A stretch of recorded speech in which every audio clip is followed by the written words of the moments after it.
यह रही कहानी बीरबल और रानी साहिबा का प्यार, 2 भागों में, प्रत्येक लगभग 5000 शब्दों में।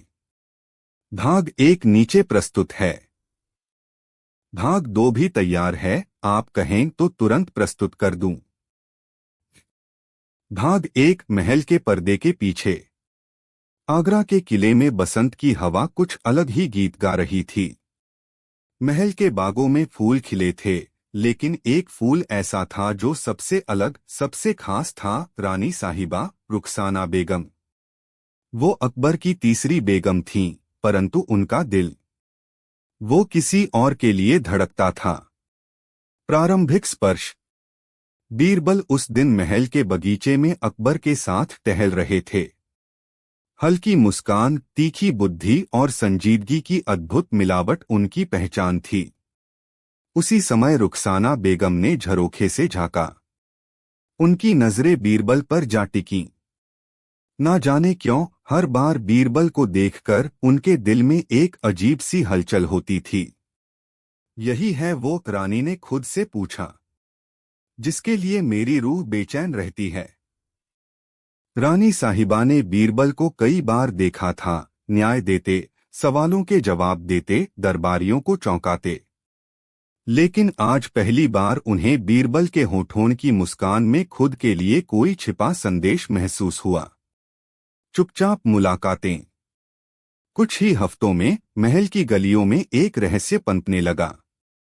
हर शुक्रवार को, जब दरबार नहीं लगता था, रुखसाना बेगम अपनी एक खास दासी को भेजती, जीनत, बीरबल को एक पुरानी लाइब्रेरी में बुलाने। बीरबल ने पहली बार जब वह संदेश पाया तो चौंके, परंतु वह कोई साधारण आदमी नहीं थे। वह समझ चुके थे कि यह बुलावा महज किताबों का नहीं, किसी भावनाओं के समुंदर का है। लाइब्रेरी में जब रानी उनसे मिली तो दोनों के बीच चुप्पी थी, भारी मगर मीठी। रानी ने बस इतना कहा, क्या तुम्हें भी वो एहसास होता है जो मुझे होता है? बीरबल ने बिना बोले एक किताब की ओर इशारा किया। इश्क वो नहीं जो लफ्जों में समा जाए, इश्क वो है जो खामोशी में सदियां बिता दे। विवेक बनाम भावनाएं। बीरबल ने जानबूझकर किसी के साथ प्रेम न किया था। उनका जीवन राजा को समर्पित था। मगर अब रुखसाना के साथ हर मुलाकात के बाद उनकी आत्मा बंधती जा रही थी।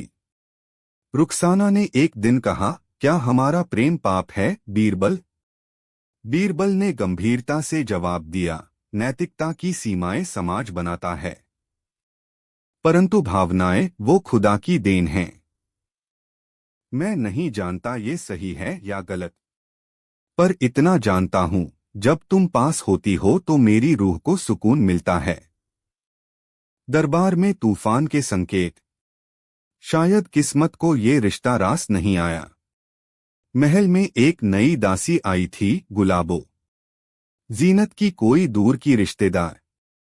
गुलाबो ने एक दिन बीरबल को रानी के कमरे से बाहर आते देख लिया, और फिर दरबार में बातें फैलने लगीं। बीरबल और रानी साहिबा में कुछ है, लोग कहने लगे। अकबर ने एक दिन बीरबल से कहा, बीरबल, अगर कोई रानी किसी मंत्री से प्रेम करने लगे तो क्या वो मंत्री दोषी कहलाएगा?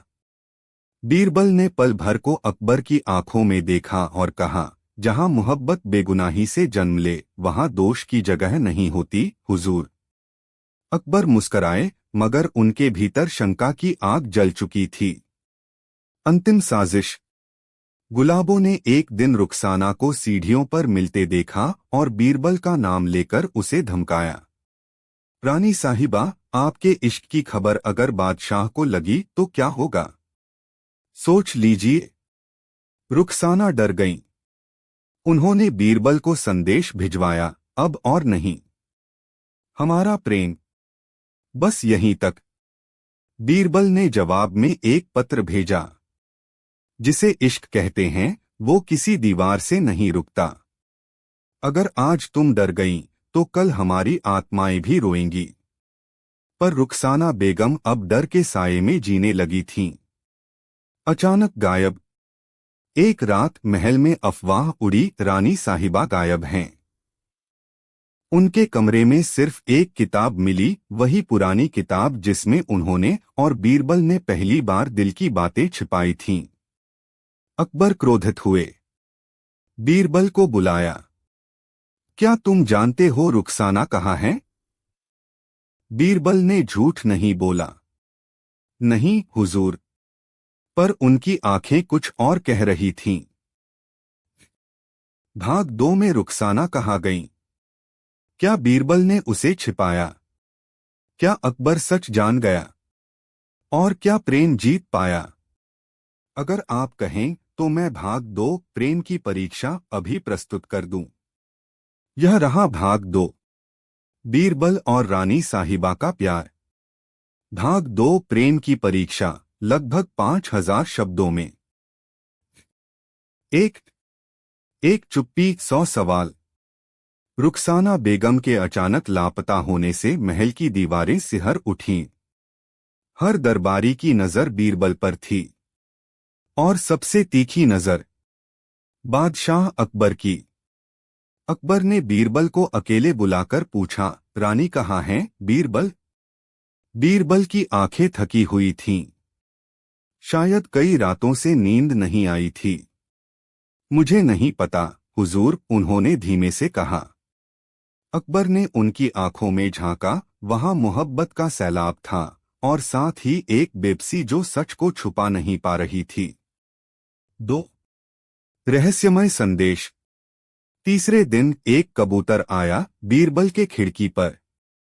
उसकी टांग में एक छोटा सा रेशमी रुमाल बंधा था, जिस पर इत्र की जानी पहचानी खुशबू थी, और साथ में एक पंक्ति लिखी थी, अगर प्रेम सच्चा है तो मुझे खोज निकालो।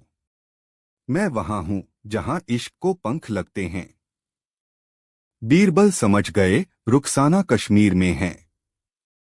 वो बर्फीली वादियां जहां वे दोनों ने कभी किताबों में पढ़ा था कि प्रेम हवा में महसूस होता है। 3 कश्मीर की खोज। बीरबल ने कुछ नहीं कहा। वो अकबर से विदा लिए बिना महल से निकल पड़े। अपने रूप बदल लिया, एक फकीर की तरह सफेद चादर में लिपटे। कश्मीर की घाटियों में, नदियों की आवाज में, मंदिरों की घंटियों में और सूफी दरगाहों के गीतों में उन्होंने रुखसाना को खोजा।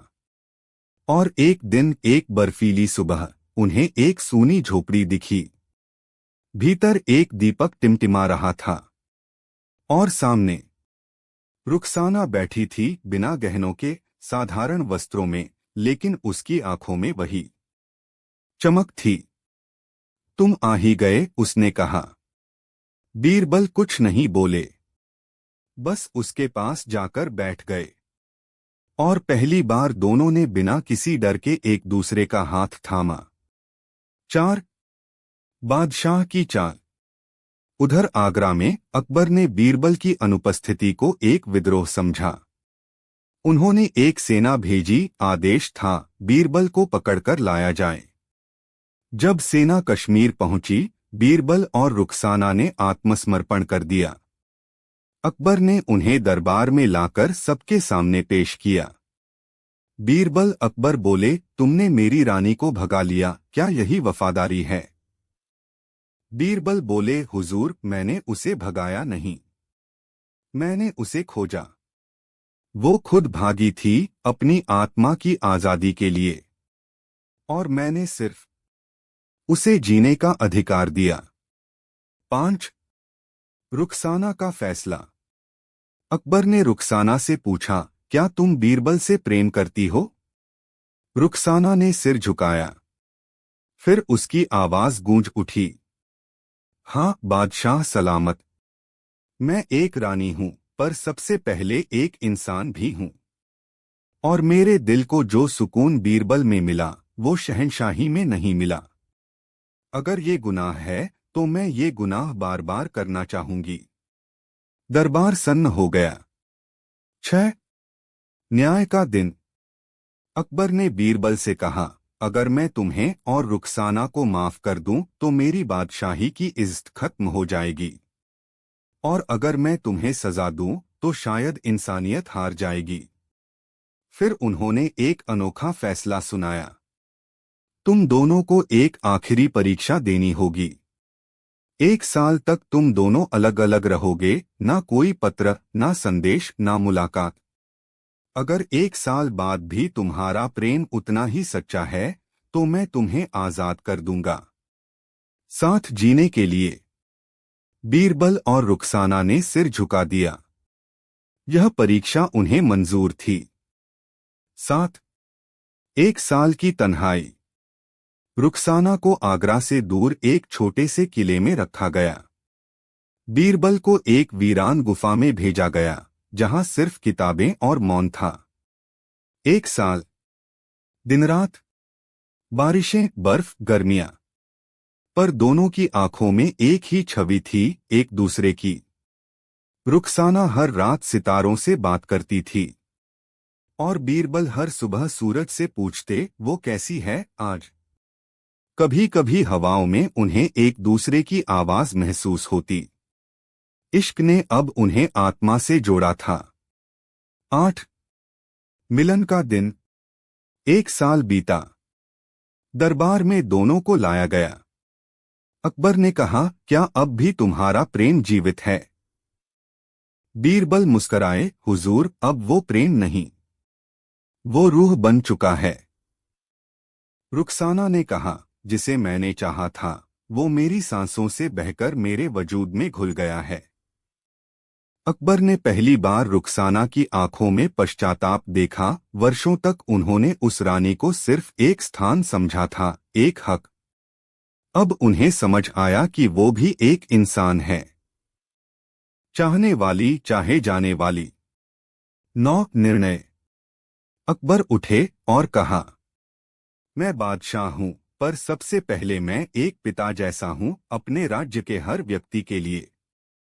अगर मेरे दो सबसे समझदार और नेकदिल लोग एक दूसरे से प्रेम करते हैं तो मैं उस प्रेम का अपमान नहीं करूंगा। उन्होंने दरबार में घोषणा की, आज से रुखसाना और बीरबल को साथ रहने की आजादी है। दरबारियों ने विरोध किया, लेकिन अकबर अडिग रहे।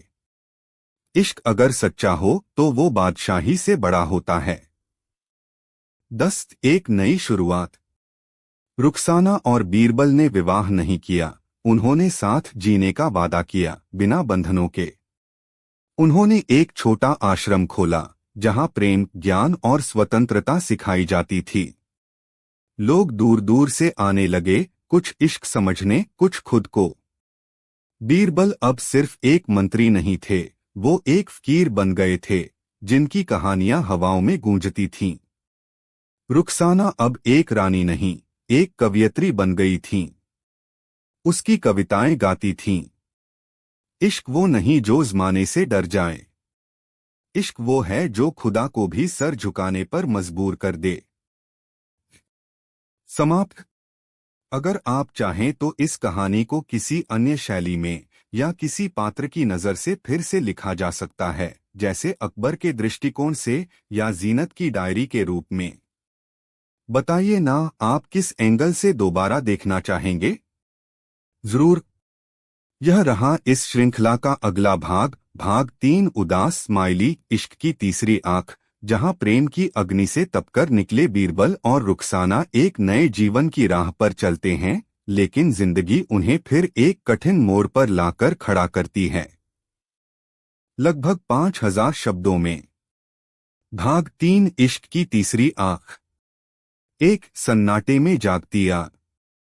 रुखसाना और बीरबल अब महलों से दूर हिमालय की गोद में बसे एक छोटे से गांव में रहते थे। वहां उन्होंने एक ज्ञानधाम नाम का आश्रम बना रखा था, जहां लोग न जात पात देखते थे, न ऊंच नीच, सिर्फ ज्ञान और प्रेम सिखाया जाता था। एक दिन रुखसाना ने पूछा, बीरबल, अब जबकि हम साथ हैं, क्या तुम्हें कभी अकबर की दरबार की याद आती है? बीरबल मुस्कराए, जहां तुम हो वहीं मेरी दरबार है। लेकिन कभी कभी वो खेल, वो सवाल, वो चालें याद आती हैं, जैसे कोई पागल शतरंजी अपनी पुरानी बाजियां याद करता हो। उसी रात एक अजनबी ने आश्रम की चौखट पर दस्तक दी। वह बूढ़ा था, आंखों में वीरानी और होठों पर एक ही वाक्य, अकबर मर रहा है। दो अंतिम बुलावा। बीरबल स्तब्ध रह गए। बूढ़ा व्यक्ति अकबर का निजी सेवक था, शफीक, जिसे बीरबल ने बाल्यावस्था में तालीम दी थी। हुजूर बहुत बीमार हैं, शफीक ने कहा, और उन्होंने सिर्फ दो नाम लिए हैं, खुदा और बीरबल। रुखसाना चुप रहीं। उनके चेहरे पर एक मिश्रित भाव था, दर्द, चिंता और कुछ अनकहा। बीरबल ने कहा, अगर ये उनका अंतिम समय है तो मुझे जाना होगा। रुखसाना ने आंखें झुका लीं। मैं जानती थी ये दिन आएगा। जाओ, लेकिन याद रखना, मैं तुम्हारी प्रतीक्षा करूंगी, उसी आश्रम के सामने, उसी गुलमोहर के नीचे। 3 दिल्ली का स्याह आसमान। बीरबल जैसे ही दिल्ली पहुंचे, वहां की हवाओं में साजिश की बू थी। अकबर का महल अब पहले जैसा नहीं रहा था। दरबार अब नर्म नहीं, ठंडा हो गया था, और उसकी छाया में बैठा था एक नया वजीर, फैजुल खान, जो बीरबल से चिढ़ता था। बीरबल को देखते ही फैजुल ने कहा, आखिरकार बागी लौट आया। बादशाह की मौत की खबर ने प्यार से बड़ा काम कर दिया। बीरबल कुछ न बोले। वो सीधे शाही शया तक पहुंचे, जहां अकबर अंतिम सांसें गिन रहे थे। 4 आखिरी बातचीत। अकबर ने बीरबल को देखा और आंखें भीग गईं। तुम्हें देखा तो लगा खुदा ने मुझे माफ कर दिया, उन्होंने कांपती आवाज में कहा। मैंने तुमसे रुखसाना को छीन लिया, पर शायद मैं खुद ही रुखसाना को कभी समझ नहीं पाया। बीरबल ने उनका हाथ थामा। हुजूर, प्रेम की समझ से बड़ी सजा कोई नहीं। आपने वो भुगती है। अकबर ने धीरे से कहा, मेरे मरने के बाद ये दरबार फैजुल के हाथ में जाएगा। लेकिन तुम्हें वादा करना होगा, अगर यह दरबार न्याय की राह से भटके तो तुम लौटोगे। एक प्रेमी नहीं, एक योद्धा बनकर। बीरबल ने सिर झुका दिया। अगर अन्याय फैला तो मैं वापस आऊंगा, आपके लिए नहीं, न्याय के लिए। और उसी रात अकबर ने अंतिम सांस ली। 5 रुखसाना का सपना। उधर आश्रम में रुखसाना को एक सपना आया। एक नदी बह रही थी, रक्त की, और उसके बीच में बीरबल खड़े थे, आंखें बंद और चारों ओर तीर। वो जागी, घबराई हुई। कुछ बुरा होने वाला है, उन्होंने जीनत से कहा, जो अब उनके साथ रहती थी। मैंने बीरबल को खतरे में देखा है। 6 फैजुल की चाल। फैजुल को बीरबल से डर था। उसने एक षड्यंत्र रचा, बीरबल पर जासूसी का आरोप लगाया। कहा गया कि बीरबल रुखसाना के साथ मिलकर मुगल साम्राज्य को गिराना चाहता था। दरबार में बीरबल को बुलाया गया।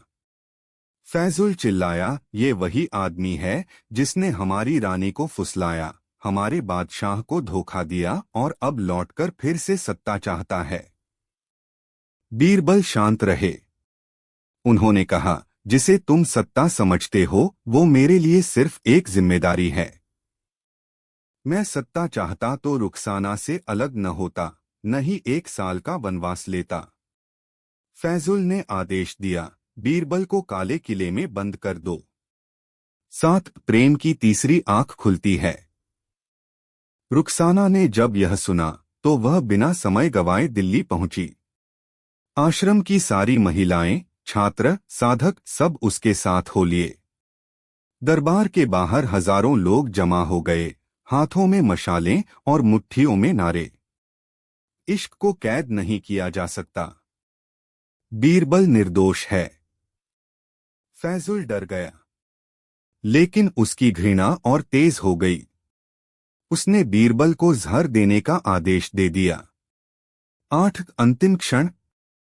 जैसे ही बीरबल को जहर देने की तैयारी हुई, रुखसाना गुप्त मार्ग से काले किले में पहुंची।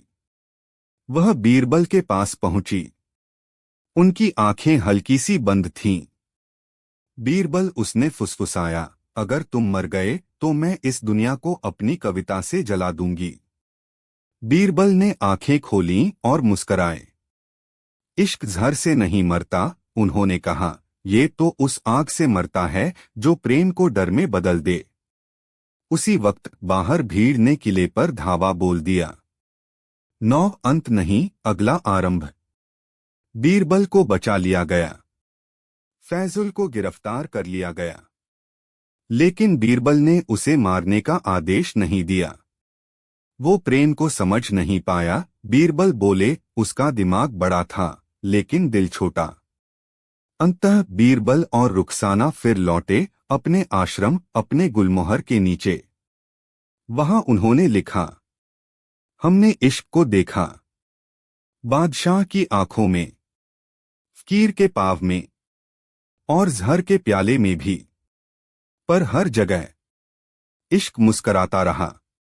क्रमशः अगर आप चाहें तो इस श्रृंखला को अगले भाग तक ले चल सकते हैं।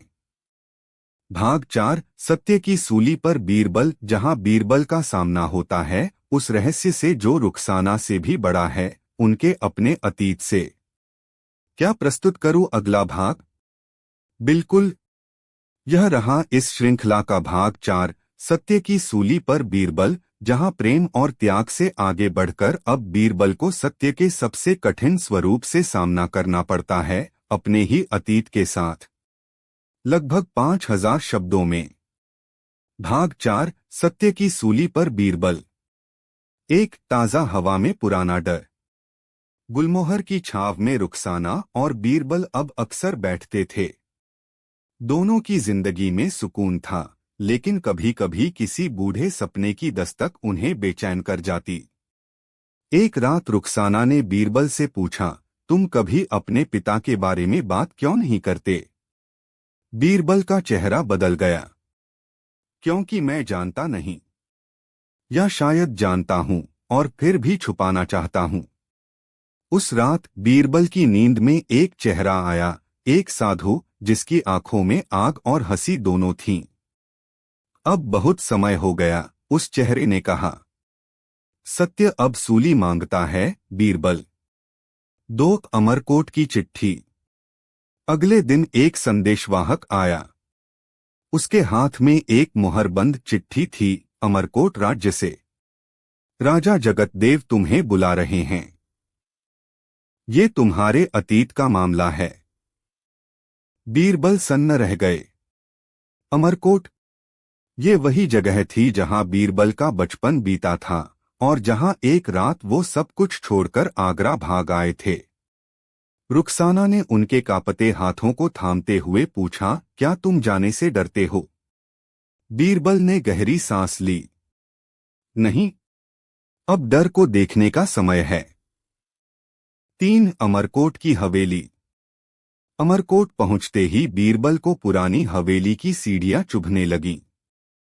हर दीवार पर यादें थीं, माँ की हंसी, पिता की डांट और एक रात की चीखें।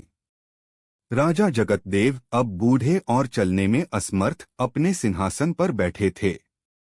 तुम्हारे पिता मेरे सलाहकार थे, उन्होंने कहा, लेकिन एक रात वो मारे गए। और अब वर्षों बाद नए साक्ष्य सामने आए हैं। तुम्हें नहीं लगता, बीरबल, सत्य जानने का हक तुम्हारा है? बीरबल के होंठ सूख गए। हक है, पर हिम्मत शायद नहीं। 4 काला संदूक। राजा ने एक पुराना संदूक खोला। उसमें कुछ पत्र थे, बीरबल के पिता के। एक पत्र में लिखा था, मेरे बेटे को बताना कि अगर मैं कल तक ना बचूं तो वो समझे कि मैंने राजा की रक्षा में जान दी है। लेकिन असली दुश्मन वही है जिसे वो सबसे अपना समझता है। बीरबल की आंखों में आंसू भर आए। ये किसके लिए लिखा गया था, उन्होंने पूछा। राजा ने कहा, मुझे नहीं पता, लेकिन तुम्हें पता करना होगा। तुम्हारे पिता की हत्या कोई साधारण षड्यंत्र नहीं थी। 5 पुरानी राख से उठती चिंगारी।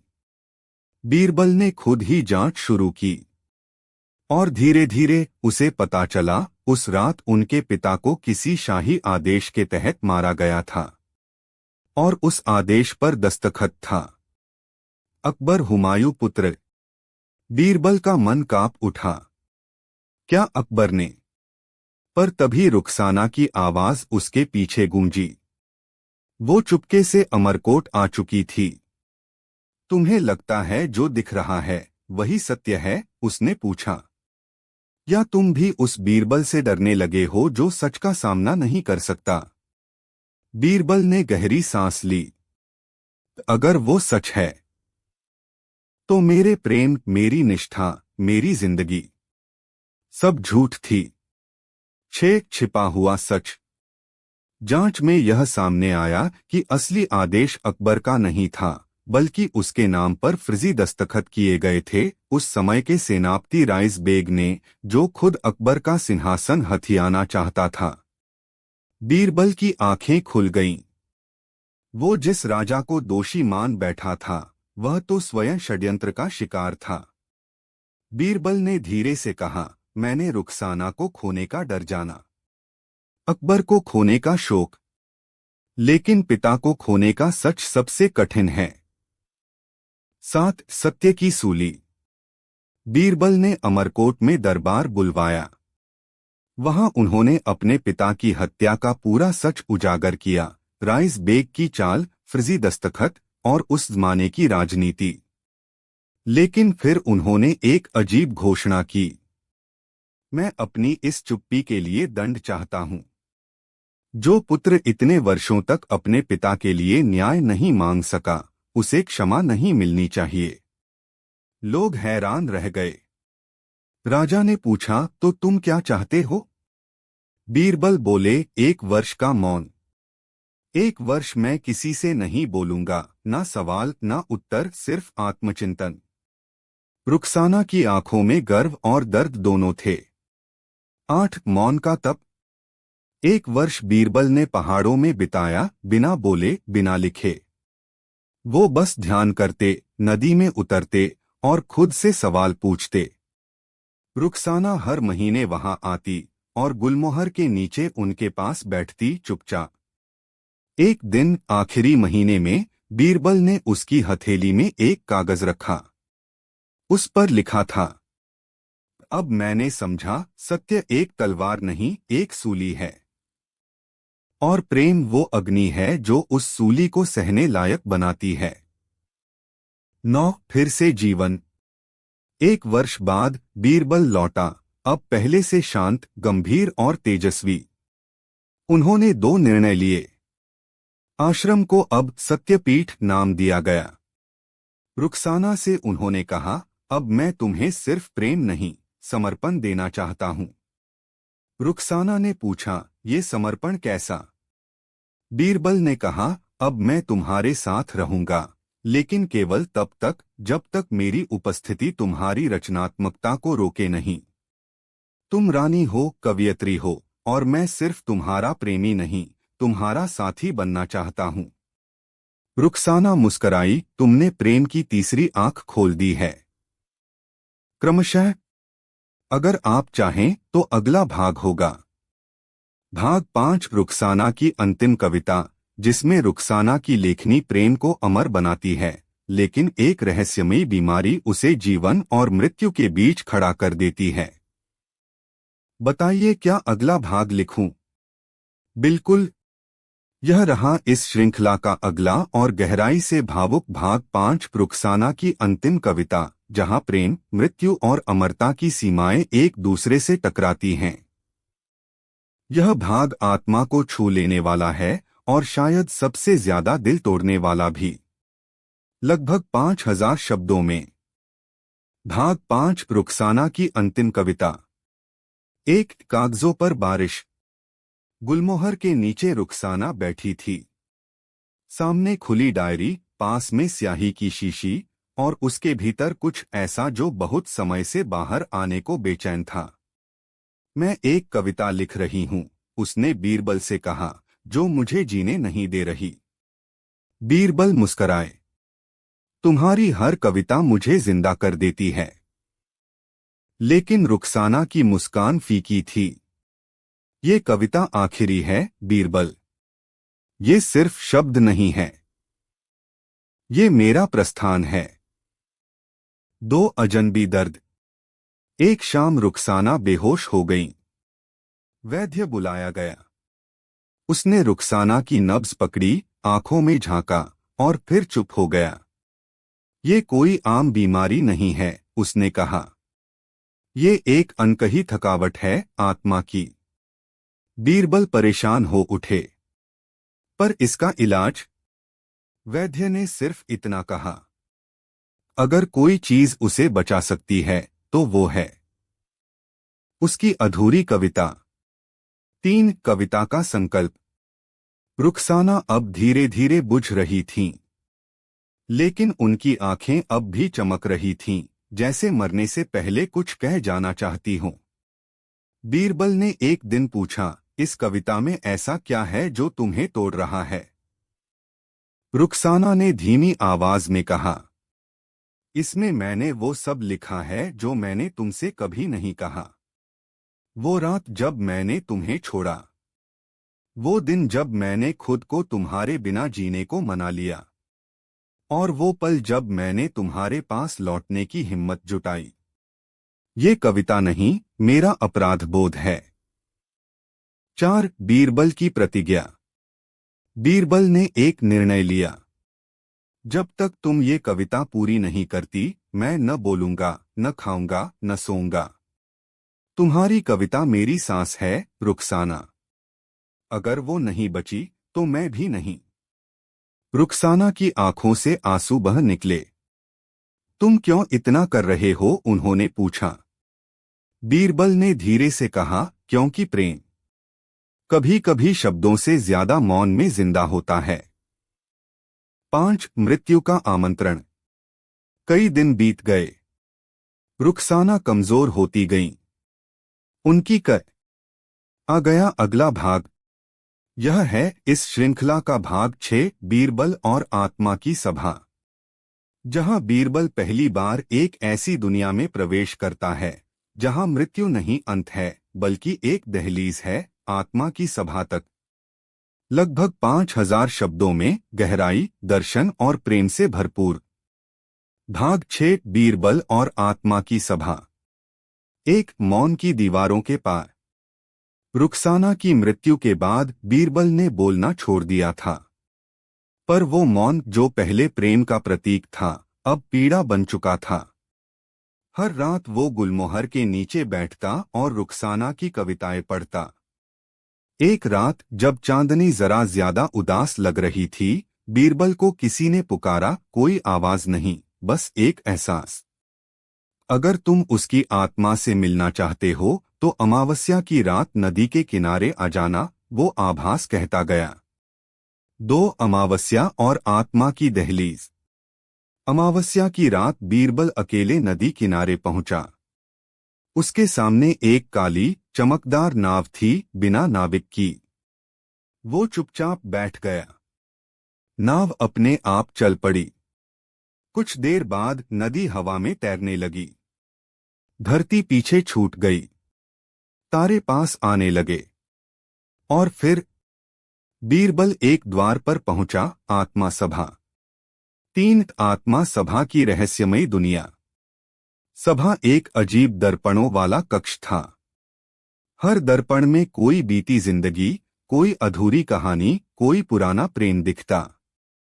वहां 7 आत्माएं बैठीं थीं, प्रेम, मृत्यु, समय, संदेह, यथार्थ, भुला दिया गया दर्द और स्मृति। प्रेम आत्मा ने कहा, बीरबल तुम इस सभा में क्यों आए हो? बीरबल ने पहली बार महीनों बाद कहा, मैं रुखसाना से मिलना चाहता हूं। नहीं, उससे नहीं, उसकी आत्मा से। मैं जानना चाहता हूं क्या वो सच में चली गई। मृत्यु आत्मा बोली, कोई भी नहीं जाता बीरबल, पर सब बिछड़ते हैं। 4 रुखसाना की आत्मा का छंद। सभा के बीचों बीच एक मोमबत्ती जली और उसमें से रुखसाना की आत्मा प्रकट हुई, धुएं के हल्के गले में लिपटी, मुस्कुराहट में बसी। बीरबल। उसकी आवाज हवा की तरह आई, तुम मुझे ढूंढ रहे हो, जबकि मैं तुम्हारे भीतर हूं। बीरबल ने कहा, तुमने कहा था मैं तुम्हारी अंतिम कविता हूं। पर अब वो अधूरी लगती है। रुखसाना की आत्मा बोली, कविताएं कभी पूरी नहीं होती, वो बस पल के लिए पूरी लगती हैं और फिर किसी और की आंखों में अधूरी हो जाती हैं। 5 आत्मा सभा की परीक्षा। सभा की आत्माएं अब बीरबल से सवाल करने लगीं। संदेह ने पूछा, क्या तुम सच में उससे प्रेम करते थे या बस अपनी कल्पना से? यथार्थ ने पूछा, अगर वो कभी लौटी ही नहीं, क्या तुम फिर भी जियोगे? भुला दिया गया दर्द बोला, तुम्हारे भीतर अभी भी वो रात छुपी है जब तुम रोए नहीं थे। बीरबल हर सवाल सुनता रहा, फिर बोला, मैंने रुखसाना को उसके शब्दों से नहीं, उसकी चुपियों से प्रेम किया। मैं आज भी जी रहा हूं, हर सुबह उसे खोकर। और मैं अब जानता हूं, दर्द को छुपाना ही प्रेम को खो देना होता है। मैं रोता हूं रोज। 6 स्मृति का उत्तर। सभा की आखिरी आत्मा स्मृति मुस्कराई। उसने बीरबल को एक दर्पण दिखाया। दर्पण में रुखसाना की हंसी थी, वो गुलमोहर की शामें, वो डायरी के पन्ने और वो एक कविता जो कभी लिखी नहीं गई थी। स्मृति ने कहा, अब तुम जान गए हो, प्रेम कभी मरता नहीं, वो बस अपना रूप बदलता है, एक कविता से आत्मा तक, एक देह से प्रकाश तक। साथ लौटना। सभा की आत्माएं गायब होने लगीं। रुखसाना की आत्मा बोली, अब तुम मुझे ढूंढना बंद कर दो बीरबल। मैं वही हूं जहां तुम अपनी अगली कविता लिखोगे। नाव फिर लौटी। बीरबल उस पर सवार हुआ। चांदनी में एक पंक्ति उसके ज़ेहन में उभरी, प्रेम वो नहीं जो बचा रह जाए, प्रेम वो है जो बिखर कर भी जिए। 8 जीवन का नया छंद। बीरबल लौटा, पर अब वह वही नहीं था। उसने सत्यपीठ को फिर से शुरू किया। अब वहां सिर्फ विचार नहीं, भावनाएं सिखाई जाती। हर रात वो बच्चों को कहानियां सुनाता। रुखसाना की कहानियां, उसकी कविताएं, उसका मौन। और हर बार अंत में कहता, एक स्त्री थी जिसने मुझे प्रेम करना सिखाया, और एक आत्मा जिसने मुझे जीना सिखाया। क्रमशः अब कहानी एक गहरे मोड़ पर है। बीरबल ने प्रेम और मृत्यु के रहस्यों को छू लिया है। अगर आप चाहें तो अगला भाग हो सकता है भाग 7, बीरबल और पुनर्जन्म की गूंज, जहां रुखसाना की आत्मा एक नई देह में लौटती है और बीरबल को फिर एक बार अपने प्रेम को पहचानने की परीक्षा देनी होती है। ये रहा इस श्रृंखला का अगला और बेहद भावुक व रहस्यपूर्ण अध्याय। भाग 7, बीरबल और पुनर्जन्म की गूंज। लगभग 5000 शब्दों में। एक समय के पार एक नन्ही आहट। रुखसाना को गए 2 साल बीत चुके थे। बीरबल अब सत्यपीठ के सबसे शांत लेकिन सबसे उदास शिक्षक बन चुके थे। उनकी आंखें वही थीं, लेकिन अब उनमें आशा नहीं, प्रतीक्षा रहती थी, किसी अनसुनी आवाज, किसी लौटते स्पर्श की। एक दिन एक वृद्ध साधु सत्यपीठ आया। उसने बीरबल से कहा, हर आत्मा लौटती है बीरबल, कुछ कविता बनकर और कुछ बालिका बनकर। 2 रागिनी का जन्म। गांव से कुछ दूर एक बच्ची जन्मी, उसका नाम रागिनी रखा गया। वो कुछ अलग थी। 2 वर्ष की उम्र में ही वो गुलमोहर बोलने लगी। वो पेड़ों से बात करती थी और कागज देखकर कुछ लिखना चाहती थी। सबसे अजीब, वो किसी से नहीं हंसती थी, सिवाय बीरबल के। जब बीरबल पहली बार रागिनी से मिला, उसने सीधा पूछा, तुम मुझे जानती हो? रागिनी ने उसकी आंखों में झांका और कहा, आप वही हो जो मुझे अधूरी कविता की तरह पढ़ते हो। बीरबल कांप उठा। 3 रुखसाना की झलक। रागिनी जब जब बीरबल के पास आती, कुछ अजीब होता। उसके आसपास गुलमोहर की खुशबू भर जाती। उसकी बातें रुखसाना की तरह तुलनात्मक परछाई सी होती। और सबसे रहस्यमय, वो वैसी ही एक कविता अधूरी छोड़कर सोती जैसी रुखसाना छोड़ती थी। बीरबल अब दिन रात सोचने लगा, क्या यह रुखसाना का पुनर्जन्म है या सिर्फ संयोग? 4 संदेह और स्वीकार। बीरबल ने उस वृद्ध साधु को फिर ढूंढा। वह बोला, हर आत्मा लौटती है, लेकिन अपनी पूरी स्मृति के साथ नहीं। वो लौटती है अधूरी बेचैनी बनकर, और उसे पहचानना प्रेम की परीक्षा है। बीरबल ने पूछा, अगर मैं गलत हुआ तो? साधु बोला, तब वो रागिनी होगी, एक मासूम बच्ची। और अगर सही हुआ तो तुम्हें अपनी कविता पूरी करने का दूसरा अवसर मिलेगा। 5 बीरबल की अग्नि परीक्षा। एक दिन रागिनी बीरबल के कक्ष में आई और बोली, मैंने सपना देखा है, मैं किसी नदी में तैर रही हूं और एक नाव मुझे बुला रही है। उस नाव में तुम बैठे हो और मैं कह रही हूं। बीरबल, मेरी कविता अधूरी रह गई थी। बीरबल ने रोते हुए कहा, तो बताओ रुखसाना, क्या तुम वही हो? रागिनी चुप रही। फिर उसने धीरे से कहा, मैं जानती नहीं कि मैं रुखसाना हूं या नहीं, लेकिन जब आप मेरी ओर देखते हैं तो मुझे लगता है मैं अधूरी नहीं हूं। 6 आत्मा की आवाज। उसी रात बीरबल को रुखसाना की आत्मा सपने में दिखी। वो बोली, रागिनी को मत खोजो बीरबल, मुझे मत खोजो। वो अब अपनी है, नई है।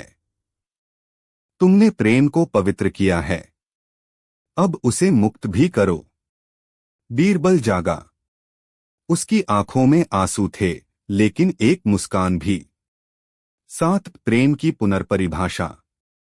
अब बीरबल ने रागिनी को रुखसाना नहीं, बल्कि रागिनी की तरह देखना शुरू किया। उसने उसके भीतर कविता की नमी देखी, लेकिन अब उसमें पुरानी यादों का बोझ नहीं था, बस नवजीवन था। सत्यपीठ अब और सुंदर हुआ। बच्चों को अब सिर्फ तर्क नहीं, कविता, मौन और प्रेम सिखाया जाने लगा। और रागिनी, वो धीरे धीरे बड़ी हुई। एक कवयित्री जो बीरबल को मित्र कहती थी। और कभी कभी उसकी आंखों में वही प्रश्न तैरता, अगर मैं रुखसाना होती तो क्या तुम मुझे फिर से प्रेम करते? लेकिन बीरबल अब उस उत्तर से ऊपर उठ चुका था। उसने हर उत्तर को एक कविता बना दिया। 8 अंतिम पंक्ति। बीरबल ने अपनी डायरी में आखिरी पंक्ति लिखी, वो लौटी है, लेकिन मैं उसे छोड़ चुका हूं, क्योंकि प्रेम कभी कैद नहीं करता, वह पहचानता है और फिर मुक्त करता है। क्रमशः अब कहानी एक और मोड़ पर है। रुखसाना लौट चुकी है या नहीं? बीरबल अब प्रेम को एक नई दिशा में देख रहा है, छोड़ने की कला में। क्या आप अगला भाग चाहते हैं? भाग 8 रागिनी की पहली कविता और बीरबल का अंतिम मौन, जिसमें रागिनी लिखती है अपनी पहली आत्मा से निकली कविता और बीरबल उसे पढ़कर अपना जीवन पूरा मान लेता है। बताइए, लिखूं? क्या लिखूं अगला भाग? आ गया वो भी। ये है इस श्रृंखला का भाग 8, रागिनी की पहली कविता और बीरबल का अंतिम मौन, जहां प्रेम, पुनर्जन्म और स्वीकार का मिलन होता है और बीरबल अपना अंतिम उत्तर पाता है। लगभग 5000 शब्दों में, जैसे आप चाहते हैं, भाव, दर्शन और प्रेम की गहराई में डूबा हुआ एक कविता का बीज। रागिनी अब 14 साल की हो चुकी थी। उसकी आंखों में वो ही मौन था जो कभी रुखसाना में था, पर उसका मौन डरावना नहीं था। वो उस शांति जैसा था जो सूर्यास्त के बाद धरती को मिलती है। उसने कभी खुद को रुखसाना नहीं कहा और बीरबल ने कभी उसे उस नजर से देखा भी नहीं। लेकिन दोनों के बीच एक भाषा थी, अनकही लेकिन सच्ची। पहली कविता की रात। एक शाम सत्यपीठ के नीचे गुलमोहर फिर से खिला। रागिनी आई और बीरबल को एक कागज पकड़ा दिया। पढ़िए, उसने बस इतना कहा। बीरबल ने पढ़ा। रागिनी की पहली कविता। मैं नहीं जानती। रागिनी द्वारा लिखित। मैं नहीं जानती कि मैं रुखसाना हूं या नहीं, लेकिन जब मैं गुलमोहर के नीचे खड़ी होती हूं तो ज़मीन मेरे पाँव से कुछ कहती है। जब मैं आपको देखती हूं तो मेरी सांसें कविता हो जाती हैं। मैं नहीं जानती कि मैं कौन हूं, पर मैं जानती हूं कि मैं आपकी कविता की अंतिम पंक्ति हूं। बीरबल की आंखों में आंसू थे। वो पहली बार शब्दों से हारा था, लेकिन हारकर पूर्ण हुआ था। बीरबल का अंतिम मौन। उस रात बीरबल ने कोई उत्तर नहीं दिया। वो बस मुस्कराया। और फिर रात के गहराने पर वो सत्यपीठ की सबसे ऊंची छत पर बैठ गया। चांदनी में वो शांत था। उसके चेहरे पर कोई पीड़ा नहीं थी। उसने एक आखिरी पत्र लिखा। प्रिय रुखसाना, अब मुझे कोई उत्तर नहीं चाहिए। मैं जानता हूं कि तुम लौट आई थी, किसी देह में, किसी कविता में, किसी गुलमोहर में। लेकिन अब तुम नहीं हो। अब तुम वो सब कुछ हो जो मुझे पूर्ण करता है। और मैं अब अधूरा नहीं हूं। इसलिए मैं अब तुम्हारे अंतिम मौन को अपना अंतिम मौन बना रहा हूं। बीरबल। अगली सुबह। अगली सुबह रागिनी दौड़ती हुई छत पर गई। बीरबल वहीं थे, आंखें बंद, हाथ में कागज, होठों पर मुस्कान। वो जा चुके थे, पर वो मृत नहीं थे। वो मुक्त थे। रागिनी ने उनकी गोद से वो पत्र उठाया और अपने पास रख लिया। उस दिन से सत्यपीठ का नाम बदल गया। रुखसाना काव्यपीठ, जहां प्रेम सिखाया जाता था, शब्दों के बिना। 5 वर्षों बाद रागिनी अब बड़ी लेखिका बन चुकी थी। उसकी पहली पुस्तक का नाम था मैं आपकी कविता की अंतिम पंक्ति हूं। प्राक्कथन में लिखा था, यह उन सभी आत्माओं के लिए है जो प्रेम को पहचानने के बाद उसे मुक्त कर पाए। समाप्त नहीं, क्योंकि कोई प्रेम कभी समाप्त नहीं होता। वो बस अपनी रूपरेखा बदलता है। कभी कविता, कभी आत्मा, कभी मौन, और कभी किसी रागिनी की मुस्कुराहट। क्या आप चाहेंगे कि ये गाथा अब किसी नई दिशा में जाए? जैसे भाग 9, रागिनी और आत्मा की अगली खोज, जहां अब रागिनी सत्यपीठ की उत्तराधिकारी बनकर एक दिन फिर नदी के किनारे खड़ी होती है और वही नाव उसे बुलाती है, पर इस बार वो खुद से मिलने जाती है। बताइए, लिखूं अगला भाग? आ गया अगला भाग, जैसे वादा था। ये रहा भाग 9, रागिनी और आत्मा की अगली खोज, जहां रागिनी एक नई यात्रा पर निकलती है, अपने भीतर, अपने अतीत और उस प्रेम की ओर जो अब पुनर्जन्म से परे हो चला है। 5000 शब्दों की गहराई में डूबा आत्मा, दर्शन और कविता की मिलन गाथा। एक बीरबल की परछाई। अब सत्यपीठ को लोग रुखसाना काव्यपीठ कहते थे। रागिनी अब वहां की अधिष्ठात्री बन चुकी थी। कम उम्र पर आंखों में गहराई ऐसी कि खुद समय झुक जाए। कभी कभी वो अपने कक्ष में अकेले बैठती, बीरबल का पत्र खोलती और उसकी आखिरी पंक्तियां दोहराती। अब तुम वो सब कुछ हो जो मुझे पूर्ण करता है। रागिनी सोचती, क्या मैं अब भी अधूरी हूं? या बीरबल मुझे पूर्ण कर गए? दो, सपना या संकेत? एक रात रागिनी ने सपना देखा। वही नदी, वही नाव, पर इस बार नाव पर कोई और नहीं, बल्कि वो खुद बैठी थी। और किनारे कोई और खड़ा था। एक लड़की, वैसी ही आंखें, वैसी ही मुस्कान।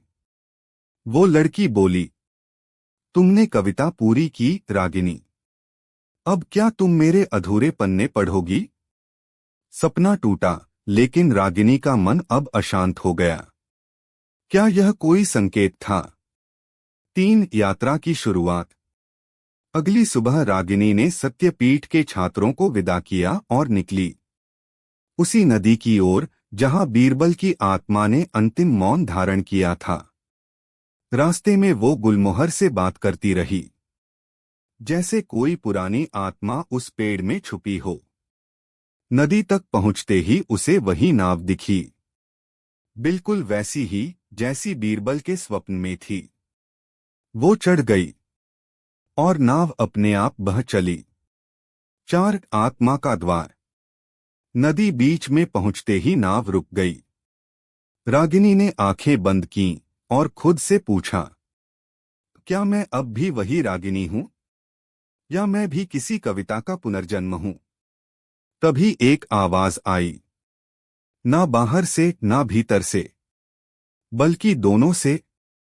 तुम अब एक कवयित्री नहीं, एक आत्मा की वाहक हो।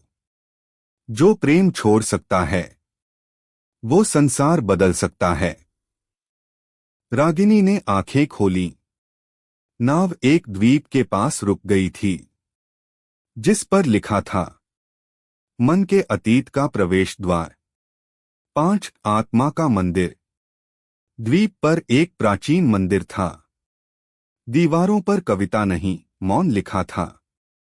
रागिनी अंदर गई और वहां एक दीपक जल रहा था, अकेला। दीपक के पास एक किताब रखी थी, जिसका नाम था रुखसाना की दूसरी जन्मक था। रागिनी ने उसे खोला और पाया कि उसमें उसके ही जीवन की बातें लिखी थीं, जिन्हें किसी ने कभी बताया नहीं, पर वो हो चुकी थीं। तभी पीछे से एक लड़की की आवाज आई, क्या तुम मेरी अधूरी कहानी पूरी करोगी? 6, पुनर्जन्म से परे। वो वही लड़की थी जो सपने में दिखी थी, पर उसकी आंखों में कोई पहचान नहीं थी, बल्कि सिर्फ जिज्ञासा थी। उसका नाम था समा, एक आत्मा जो जन्म ले तो चुकी थी, पर अब तक अपनी पहचान नहीं पा सकी थी। रागिनी समझ गई, अब वो रुखसाना नहीं है, ना बीरबल की कवियत्री। अब वो समा की राह बन चुकी है। 7, कविता का पुनर्जन्म। समा ने पूछा, अगर आत्मा की कोई भाषा होती तो वो कैसी होती? रागिनी ने मुस्कराते हुए कहा, वो तुम्हारी मुस्कान जैसी होती, और मौन में लिखी जाती। समा ने अपनी आंखें बंद कीं और कहा, तो क्या मैं भी एक कविता हूं? रागिनी ने उसका हाथ थामते हुए कहा, तुम वह पंक्ति हो जो अभी लिखी जानी है। 8, वापसी। रागिनी अब लौटी, पर अकेली नहीं। उसके साथ थी समा, जो उसकी शिष्या नहीं, उसकी अगली कविता थी। सत्यपीठ अब और गहरा हो गया। यहां अब सिर्फ शिक्षा नहीं, आत्मा का पुनर्लेखन सिखाया जाता था। समापन नहीं, बदलाव। रागिनी ने अपनी दूसरी पुस्तक लिखी, जो आत्मा लौटे उसे पहचानो नहीं, उसे मुक्त करो। और बीरबल के पुराने कमरे में अब एक नई पट्टिका लगी। यहां मौन बोला करता था, अब कविता बन गया है। क्या आप चाहेंगे इसका अगला भाग? भाग 10, समा और आत्मा का आखिरी दरवाजा। जहां समा एक बार फिर नदी के पार जाती है, लेकिन इस बार उसे सिर्फ बीरबल नहीं, खुद अपनी आत्मा के 2 रूप मिलते हैं। बताइए, आगे बढ़े इस प्रेम और आत्मा की यात्रा में। यहाँ आ गया अगला भाग। भाग 10, समा और आत्मा का आखिरी दरवाजा। जहाँ समा अपनी यात्रा को और गहरी करती है और आत्मा के अंतिम रहस्यों का सामना करती है।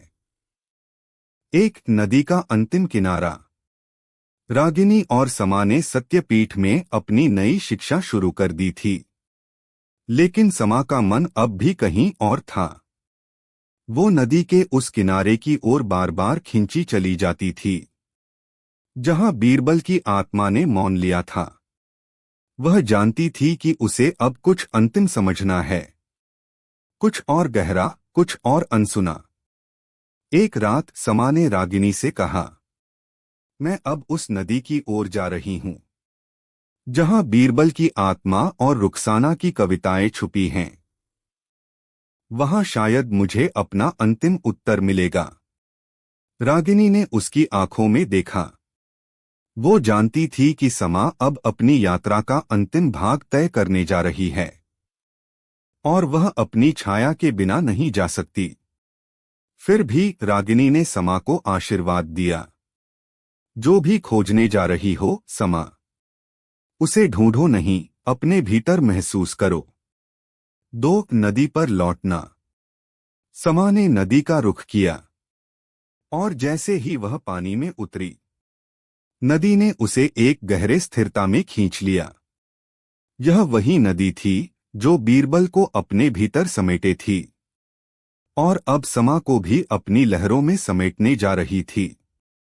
वह नाव में बैठी और नदी के माध्यम से उसी द्वीप पर पहुंची जहां पहले रागिनी ने अपना पहला कदम रखा था। पर इस बार समा को नाव की दिशा नहीं दिखाई दी। वो खुद को एक अज्ञेय स्थान पर पा रही थी। वह द्वार, वह मंदिर और वह अनकही आवाज फिर से सामने थी। 3, द्वार का रहस्य। द्वार पर एक और पट्टिका थी जिस पर लिखा था, जो आत्मा अपने अंतिम प्रश्न से मुक्त हो जाए वही आत्मा पुनः जन्म नहीं लेती। समा ने द्वार को खोला और भीतर एक मंदिर के अंदर एक दीपक जल रहा था। दीपक के पास एक किताब रखी थी, आत्मा की आखिरी पंक्ति। समा ने वह किताब खोली। अंदर लिखा था, तुमने बीरबल की आत्मा को खोजा है। तुम रुखसाना की कविता से गुजरी हो, लेकिन क्या तुम अपनी आत्मा के उस रूप को देख सकती हो जो तुम्हारे सामने खड़ा है? 4, वही सवाल। समा ने पलटकर देखा। वहां एक व्यक्ति खड़ा था। उसके चेहरे पर बीरबल की छाया थी और उसकी आंखों में वही मौन था जो कभी रुखसाना के शब्दों में था। वो बोला, क्या तुम देख सकती हो समा, कि मैं तुमसे मिलने के लिए कितना लंबा इंतजार कर चुका हूं? मैं वह रूप हूं जिसे तुम अब तक पहचान नहीं पाई। तुम वह हो जो मैं था। मैं तुम्हारी आत्मा का पुराना रूप हूं।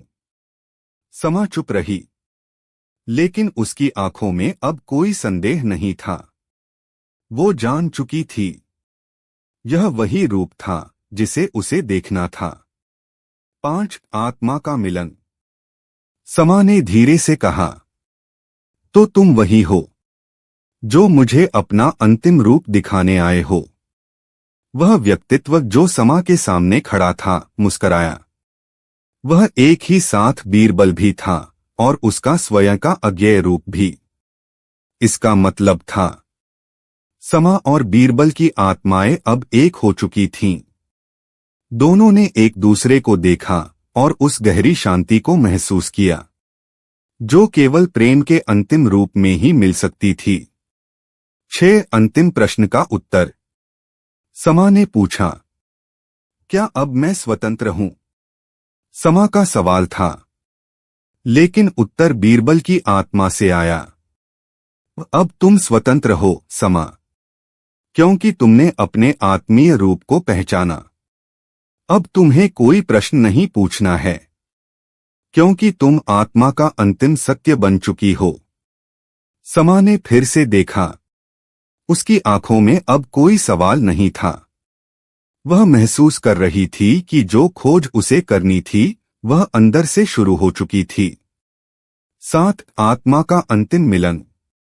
अब समा अकेली नहीं थी। उसने अपना आखिरी रूप पा लिया था और अब वह स्वतंत्र थी। वह नदी के उस द्वीप पर खड़ी थी, लेकिन अब वह द्वार नहीं था, वह खुद द्वार बन चुकी थी। और सामने समुद्र था, जिसमें अब कोई उत्तर नहीं, सिर्फ मुक्ति का पानी था। 8 वापसी। वह द्वीप धीरे धीरे धुंधला हो गया और समा नदी के दूसरे किनारे पर पहुंच गई, जहां रागिनी और सत्यपीठ के लोग उसे इंतजार कर रहे थे। रागिनी ने उसकी आंखों में देखा। समा अब पूरी तरह से बदल चुकी थी। समा ने रागिनी से कहा, मैं अब जो कुछ भी हूं वह बीरबल की कविता नहीं, मेरी खुद की आत्मा का रूप है, और मैं अब अपने रूप को पूरा कर चुकी हूं। समाप्ति। इस यात्रा ने समा को और भी गहरे समझने का अवसर दिया कि आत्मा कभी खत्म नहीं होती, वह केवल स्वयं को ढूंढने का नाम है। क्या अगला कदम होगा? भाग 11 समा और रागिनी का नया गाथा, जहां समा और रागिनी मिलकर सत्यपीठ को एक नई दिशा देंगे, जहां अब आत्मा के पुनर्जन्म की कोई सीमा नहीं। यह एक नई शुरुआत होगी जिसमें प्रेम, स्वतंत्रता और मुक्त आत्मा की खोज होगी। क्या आप चाहेंगे अगले भाग में इनका रास्ता और गहरा हो? बताइए, आगे बढ़े इस यात्रा में।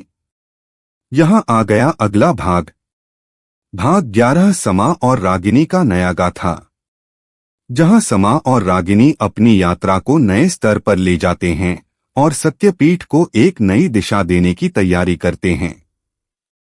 यह भाग आत्मा के पुनर्जन्म से परे एक नई आध्यात्मिक क्रांति की ओर संकेत करता है। एक सत्यपीठ का नया रूप। रागिनी और समा के मिलन के बाद सत्यपीठ ने अपनी पूरी आंतरिक संरचना को बदल दिया। यह अब सिर्फ एक विद्या का स्थान नहीं था, बल्कि एक ऐसी जगह बन गई थी जहां आत्मा के पुनर्निर्माण की प्रक्रिया सिखाई जाती थी। समा ने अपनी आंखों में एक नई चमक के साथ कहा, रागिनी, हम अब सिर्फ शब्दों की शिक्षा नहीं देंगे, हमें आत्मा की पूरी यात्रा को समझने की आवश्यकता है। हमें एक नई दिशा चाहिए। रागिनी मुस्कराई, और हम वही दिशा देने वाले हैं। अब सत्यपीठ एक ऐसी जगह बन गई थी जहां लोग अपने अस्तित्व के सबसे गहरे रूप को पहचानने आते थे। यह अब एक आध्यात्मिक विद्यालय बन चुका था, जहां आत्मा के भीतर की सच्चाइयों को उजागर करने की प्रक्रिया सिखाई जाती थी। 2 आत्मा की क्रांति। एक दिन सत्यपीठ में एक बहुत बड़ा समागम हुआ। आध्यात्मिक खोज में रुचि रखने वाले लोग दूर दूर से आए थे। समा और रागिनी ने तय किया कि अब समय आ चुका है जब वे अपने शिष्यों को बताएं कि आत्मा के वास्तविक रूप को कैसे पहचाना जा सकता है। समा ने मंच पर आकर कहा, हम सब आत्मा के रूप में हैं, लेकिन इस रूप को पहचानने का तरीका यही नहीं कि हम शब्दों को समझें। हमें खुद को अपने भीतर महसूस करना होगा। समा की आंखों में एक नई शक्ति थी, एक ऐसे आत्मबल का एहसास जो शब्दों से परे था। 3 आत्मा की अनगिनत परतें। रागिनी ने अपना दृष्टिकोण साझा किया। प्रत्येक आत्मा के भीतर अनगिनत परतें होती हैं। हर परत में एक नया रूप, एक नया अर्थ छुपा होता है। जैसे हमने बीरबल को पहचाना, रुखसाना की कविताओं को महसूस किया, वैसे ही हम अपनी परतों को समझ सकते हैं और हर परत में खुद को नया पा सकते हैं। इसके बाद समा और रागिनी ने मिलकर उन परतों को खोलने की प्रक्रिया को शुरू किया।